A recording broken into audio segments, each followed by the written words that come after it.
Dear student, in our last class we learned the expression for resultant of two vector by using parallelogram law of vector addition. Along with that we got the direction of resultant also by using parallelogram law of vector addition. And in our last class I already provided this diagram.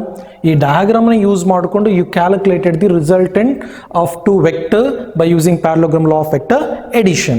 The diagram is like this. By using parallelogram law of vector addition we consider two vector A and B are considered as two adjacent sides of a parallelogram like this, OP and OQ. Value is vector A and vector B, and its resultant is considered as a diagonal of that parallelogram is taken as R. By using parallelogram law of vector addition we got R is equal to vector A plus vector B, that you learn by using parallelogram law of vector addition. Here in between vector A, that is nothing but OP, and vector B is nothing but OQ. Angle is theta, where theta is the angle between vector A and vector B. It is the angle between direction of vector A and direction of vector B, where alpha denotes the angle between that OP vector as well as OR vector. In other words, resultant of two vector and any one vector, we call it as A vector. And by using this diagram we got the resultant of two vector. That resultant of two vector is R is equal to square root of A square plus B square plus 2AB cos theta.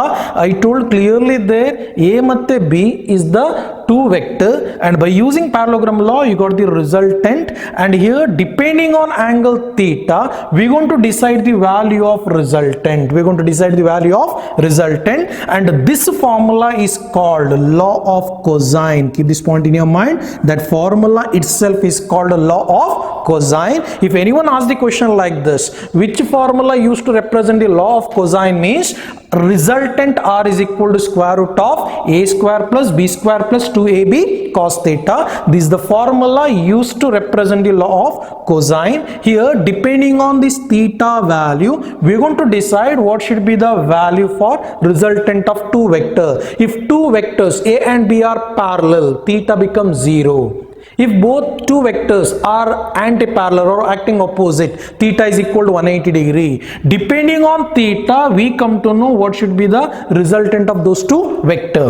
And the next important thing, in a diagram, we have to draw PM, drawn perpendicular to OR. Here, PM, this one is the PM that is drawn perpendicular to OR, and this one is the PM is the line drawn perpendicular to OR or along the direction of resultant. Here we got the two right angle triangle. One is OMP and the one is PMR. These two are the right angle triangle. Along with that, in a diagram itself, we already taken in a derivation RN drawn perpendicular to OP. This one is the RN drawn perpendicular to OP or direction of A vector. Here I consider PM perpendicular to direction of resultant vector, Rn perpendicular to direction of A vector. These two things I consider are rearranged in the diagram. By using this, we have to think about next important formula we call it as law of sines. To get the law of sines,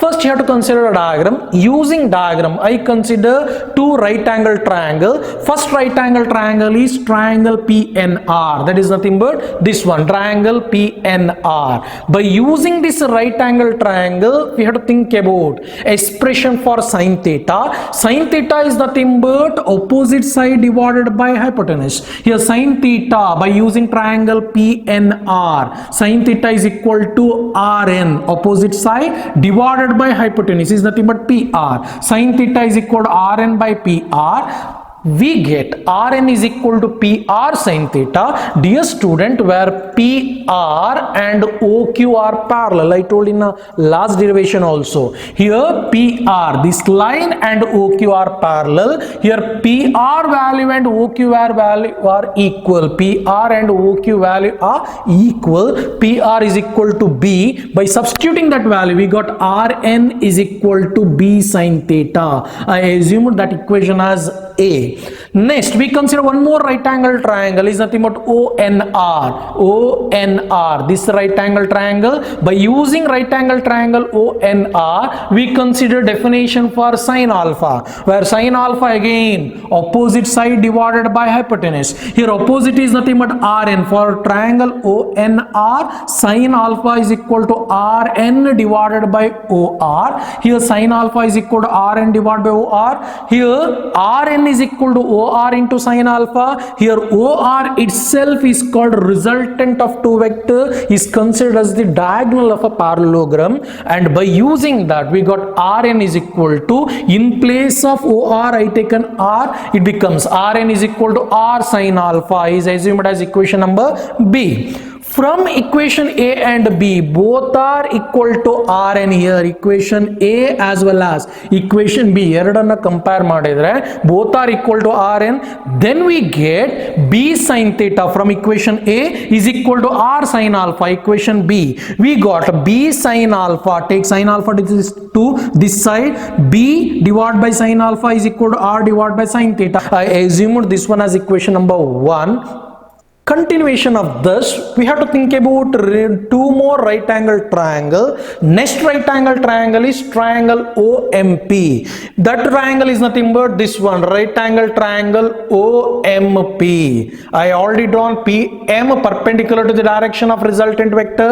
Again, by using triangle, right angle triangle OMP, you have to think about expression for alpha. Sin alpha is equal to opposite side. Opposite side is nothing but PM divided by hypotenuse is nothing but OP. Here sin alpha is equal to PM divided by OP, where PM is equal to OP sin alpha, where OP is taken as A vector, and at the end we got PM is equal to A sin alpha, is assumed as equation C. Similar to that, one more right angle triangle, that is nothing but PMR. One more right angle triangle PMR. Here that PMR right angle triangle got an angle is equal to beta. Here I assume that angle is equal to beta, not alpha. Here if I take that angle is equal to beta, by using right angle triangle PMR, you have to think about expression for sin beta, where sin beta is nothing but PM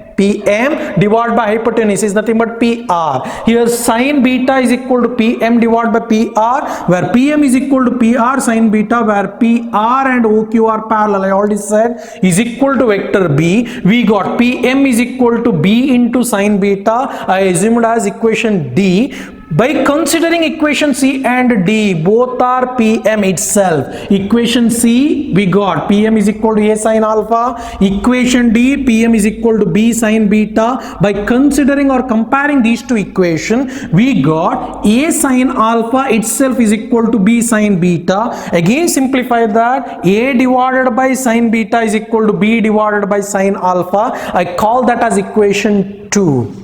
And again by simplification, by considering four right angle triangle, I got a two equation. One is equation 1, B divided by sin alpha is equal to R divided by sin theta, and the one is equation 2, A divided by sin beta is equal to B divided by sin alpha. By considering equation 1 and 2, or from equation 1 and 2, R divided by sin theta is equal to B divided by sin alpha is also equal to A divided by sin beta. At the end we got R by sin theta is equal to B divided by sin alpha is equal to A divided by sin beta. That equation itself is called law of sines. Remember, this equation itself is called law of sines. How we can represent the law of sines means R divided by sin theta is equal to B divided by sin alpha is equal to A divided by sin beta. Dear student, here two equations or two important laws we learn. One is law of cosine to represent the resultant of two vector, that is nothing but R is equal to square root of A square plus B square plus 2AB cos theta. Depending on theta value, you will get the different resultant. Another one is called law of sines, that is nothing but R divided by sin theta is equal to B divided by sin alpha is equal to A divided by sin beta. Itself is called law of sines. Continuation of this. Next important step is resolution of vectors, or next important concept called resolution of vector. The resolution of vector is also called splitting of vector into its component. we come to know what is the meaning of component. Up to that, remember first, I consider two vector. It's called non-zero vector. One is A, another one is B, like this. Another one is B. And again, along with that, I consider one more vector. That one more vector I consider as A vector. And A vector got a tail part is O. Head part I call it as P. Here OP is the representation of vector. Here directed straight line is the representation of vector. To get the resolution of vector meaning, you have to think about two non-zero vector A and B. I consider non-zero vector A like this. Here this A vector and this vector got same direction, but for this I multiplied one non-zero number. I multiplied lambda. It is a non-zero number I multiplied. I got the answer is lambda into A. Compared to this, magnitude is different. After multiplying lambda, it is a number, but direction is same. These two got a same direction. I call this one as OA. OA is the direction of lambda A. Along with that, I consider this vector also, and again here this vector is taken as B. For that B, I multiplied mu, where mu is the number. For this non-zero vector B, I multiplied mu. I consider direction AP, and again here these two are parallel.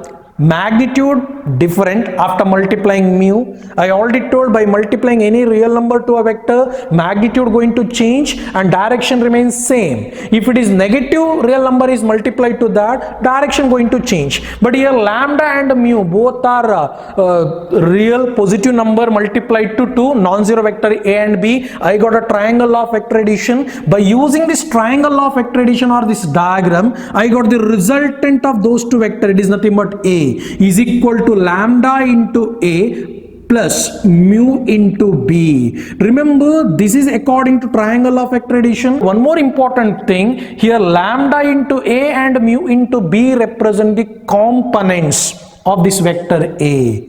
Here the vector A splits into two components here. One part is lambda into A and the part is mu into B, where lambda into A give one component and mu into B provide one more component. Here lambda times that non-zero vector A, here mu times non-zero vector B.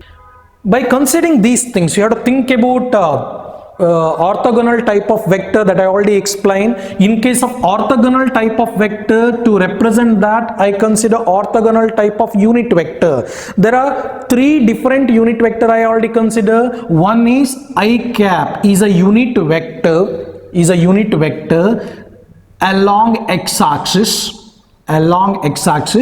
and the one is j cap is a unit vector along y-axis, and the one is k cap is the unit vector along z-axis. Here I cap, j cap and k cap are called orthogonal unit vector. These three orthogonal unit vector I cap, j cap and k cap are mutually perpendicular to each other. Usually for study purpose we denote unit vector like this. Symbol is n cap. Here unit vector denote it as n cap. If I consider any vector, I denote A, and again its magnitude is like this, modulus of A. If I represent modulus of A into n cap, here n cap got a magnitude is equal to 1, it provide a particular direction. Automatically, to represent the particular direction with unit magnitude, you have to make use of unit vector. Unit vector is the one whose magnitude is equal to 1, but it got a particular direction.